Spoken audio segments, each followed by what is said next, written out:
Hello room fighters, it's Monday!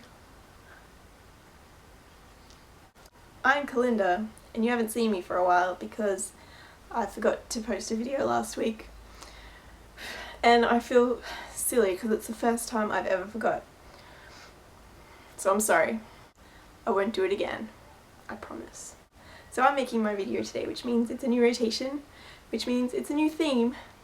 And the theme this rotation is a story, a continuing story that I'll start today, and people will keep adding to it until the end of the rotation, when hopefully it will end with a bang. Or not with a bang, I don't know, I only know the beginning, which I'll read to you now. Once upon a time there was a family called the Pickerings, who lived in a cottage that was in a clearing in the middle of a massive forest. The children, Amanda and James, were 14 and 12 years old, were both born in the clearing and had never gone further than a few feet into the forest. Their parents had been there for 15 years. They never left because they never needed to. They had a small garden, a dozen or so chickens that wandered around, and a large cow, Bessie, so they were never without food. The children had hundreds of books to read and were well educated. The Pickerings had learned to rely on each other for company and comfort. It wasn't always easy to get along, but they made do. For the most part, they were very happy.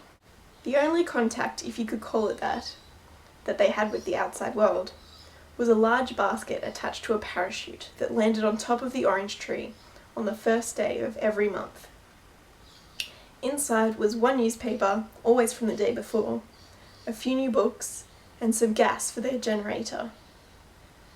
There were always a few extra bits and pieces in there as well, sometimes a bar of chocolate or some jelly beans, reams of brightly coloured fabric and thread, vegetable seeds, stuffed toys, perfume, bandages, sometimes a small musical instrument, origami paper, candles, blankets, soap, an axe. Once they got a pretty landscape painting rolled up in a tube. They never knew what they were going to get, but it always ended up being exactly what they needed. Amanda and James used to ask their parents often where the parachute basket came from, but they never got an answer.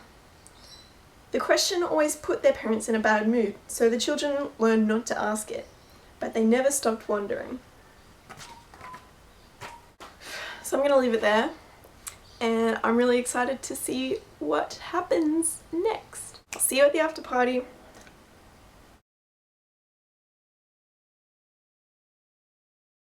The Pickerings had learned to rely on each other for comfort.